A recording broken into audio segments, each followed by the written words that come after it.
2002년도에도 이제 대선 출마를 하지 않았습니까? 네, 그럼 이제 딱 10년 전인데 10년 전에 나와 지금의 나 대권 후보로서 어떤 점이 달라졌다, 어떤 점에서 더 성숙해졌다 이렇게 말씀하실 수 있습니까? 2002년에는 이제 월드컵 대회가 있었던 때고요. 네. 그 당시에 이제 월드컵 대회가 큰 국민 축제였었죠. 그렇죠. 그래서 저는 월드컵 대회를 준비하면서 또 실제로 진행하면서 저는 2002년 12월에 대통령 선거에 출마하지 않겠다고 여러 번 말씀을 드렸어요. 네. 그 이유는 이러한 좋은 국민 통합의 기회를 어떤 개인의 정치적 목표를 위해서 이용하는 것은 바람직하지 않다. 그랬는데 7월에 월드컵이 끝나고 9월이 돼서 여론조사를 했는데 제가 이제 1등을 했다고 그래요. 그렇죠. 네. 그래서 그때 제가 현역 4선 의원이었는데 준비가 안 됐다는 이유로 출마 못하겠습니다 하는 것도 도리가 아니라고 말씀들 하셔서 이제 역시 출마를 했지만 네. 그 잘 되지가 않았죠. 그래서 그때 비하면 지금 제가 준비도 좀 더 했다고 생각하고요. 나이 먹은 거 외에 뭐가 달라지셨습니까? 크게 달라졌죠. 그때는 무소속 단기 필마였는데요. 아, 그렇죠. 그 점이 현역 이제 의원이 큰 도와주는 차이가 분이 있고. 없었죠. 네. 그 당시 사실 민주당의 어떤 현역 의원께서 저를 도와주시겠다고 민주당을 탈당해서 저를 도와주시겠다 그랬는데 제가 말씀을 드렸어요. 저는 출마를 하지 않습니다. 그러니까 탈당하지 않으셔도 된다고. 그래서 저는 무소속의 단기 필마였는데 지금은 새누리당이라는 큰 당이 있고. 제1당의 집권 여당에 제가 그 당 대표도 했었고요. 그렇죠. 또 동료 의원들을 또 많이 알고 그래서 차이가 좀 있겠다 생각합니다. 지금 이제 출마 선언한 뒤로 이제 뭐 여러분들 만나고 이렇게 쭉 다니시는데 반응이 어떻습니까? 그 많은 분들이 그래요. 저하고 가까운 분들은 그분들 말씀이 많은 사람들이 저를 알고 네. 또 저를 좋아하는데 왜 여론조사 같은 거 하면 지지율이 안 뜨느냐. 예. 그래서 제가 이렇게 얘기를 합니다. 우리나라 저도 한나라당 대표 시절에는 지지율이 10% 중반까지 됐었거든요. 그랬었죠. 예. 근데 이제 많은 분들은 우선 첫 번째로 제가 대선에 출마할 계획이 있는 것 그 자체를 잘 모르시는 것 같아요. 그러니까 정몽준이라는 이름은 아는데 네. 잘 모르죠. 그래서 2002년 때 제가 여론조사에서 1등을 했다고 그러는데 국민들께서 정몽준이라는 이름을 아니까 이렇게 많이 해주신 거거든요. 네. 근데 사실 그 당시에도 정치인 정몽준은 잘 모르셨잖아요. 그냥 축구. 네, 그래서 이제부터 정치인 정몽준을 알리는 작업을 시작을 하면서 대통령 선거 레이스는 이제부터 시작이다 이렇게 생각합니다. 네.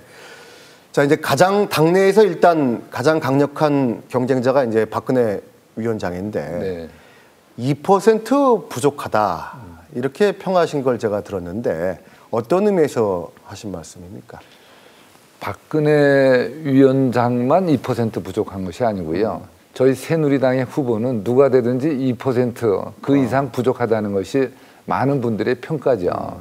그래서 이제 어떻게 하면 우리 새누리당의 후보의 경쟁력을 높이는 것이냐, 높일 수 있냐 이것이 중심인데요. 만약에 이제 박근혜 위원장의 경우를 생각을 해보면 그분은 전국적인 그 지지율이 있는 분이고요. 또 당이 어려울 때마다 많이 수고를 해주셔서 제가 이제 감사하게 생각은 하는데요. 많은 분들이 그렇게 얘기하죠. 선거 때 어디가 중요하다. 뭐 경상도가 중요하다. 네. 호남이 중요하다. 또 충청도가 캐스팅 보트다. 그렇죠. 이렇게 얘기들 하는데요.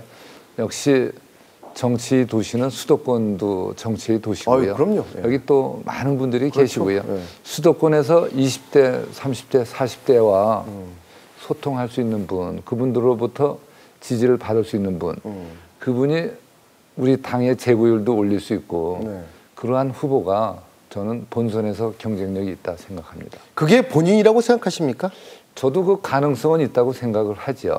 물론 다른 우리 새누리당의 후보도 그 노력들을 다 하는데 이번에 가령 박근혜 위원장께서 수고를 해서 보여줬다 이렇게 얘기할 경우에 뭐 맥시멈을 보여줬다 이렇게 하면은요 그건 다른 각도에서 보면 동시에 한계도 보여준 것이 아닌가 이런 생각이 이번에 한계도 보여준 것이다. 네, 이번 총선이 많은 것을 보여줬지만 동시에 또 할 수 있는 데까지 다 보여줬다 이렇게 보죠.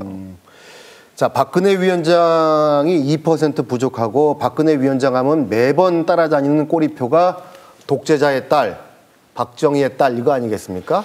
그런데 우리 정몽준 의원도 뭐 제가 무슨 말 하려고 그러는지 아시겠죠? 재벌 2세라는 게 꼬리표가 항상 따라다니지 않습니까? 아니 그 아버지가 준 거 가지고 그냥 그렇게 해서 쉽게 이렇게 해왔는 사람인데 무슨 지금 와서 박근혜 위원장을 비판하고 내가 더 낫다 이렇게 말을 하냐? 그 우리 최 앵커께서 그렇게 말씀하시니까 상당히 제가 섭섭한데요.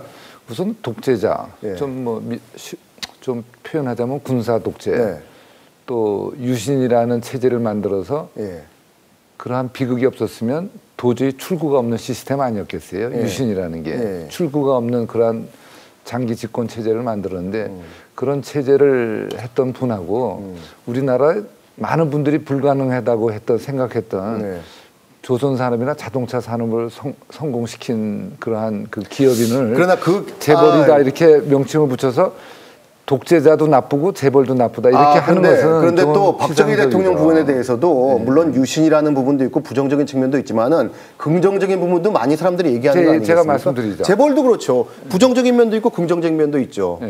그래서 그런데 사람들이 자꾸 우리나라 사람들이 특히 정치인은 부정적인 면을 많이 보지 않습니까? 경제를 발전했기 때문에 이제 내가 계속 하겠다고 하신 게 유신 아니겠어요? 뭐 그렇죠. 그럼 그 순간부터 경제라는 거는 표현하면 장기 군사 독재의 도구로 전락하는 것이죠.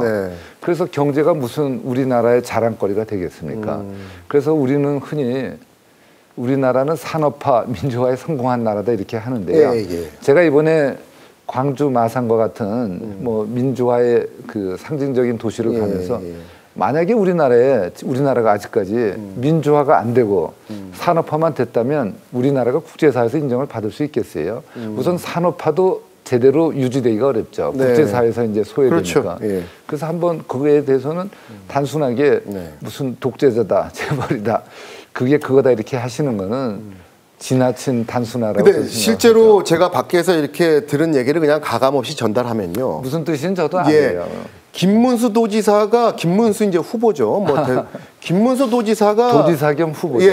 김문수 도지사가 정몽준 후보나 박근혜 후보를 비판하는 거는 일리가 있다.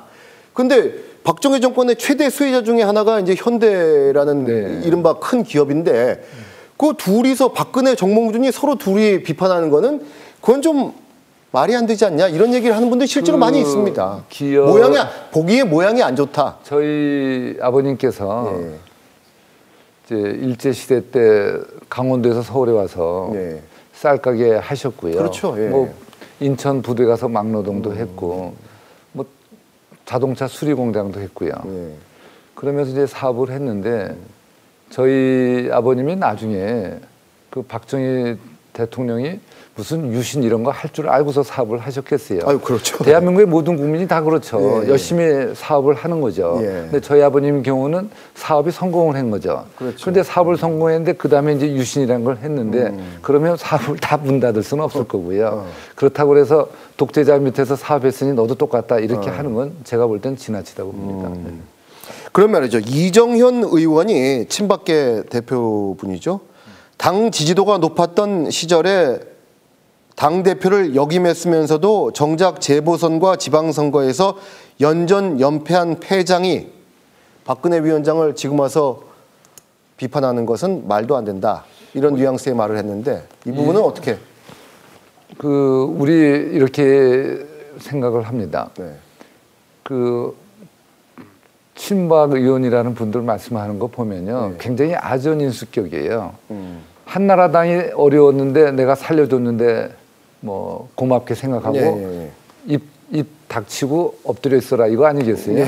그러면 한나라당이 어려워졌다 그러면 왜 어려워졌겠나요? 친이 친박이라는 고질적 그 계파 갈등 구조에 그 친박이라는 계파의 한 축을 담당했던 분이 박근혜 의원이시죠.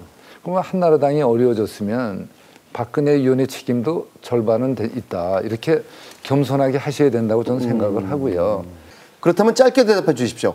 그렇다면 친이 친박이 싸울 때 당 대표까지 했던 정몽주 대표는 그 과정에 책임이 없습니까? 저도 책임이 있습니다. 그래서 제 책임은 제가 힘이 있었다면 친이 친박을 다 밀어냈으면 제가 참 속 시원했을 텐데 그거 못한 건 저희 커다란 책임이라고 생각합니다. 친이 친박이란 분들이 합심해서 저를 굉장히 제가 대표 승계사 할 때 저를 굉장히 못 살게 굴었어요. 제 책에 좀 썼습니다. 그렇습니까? 예. 예.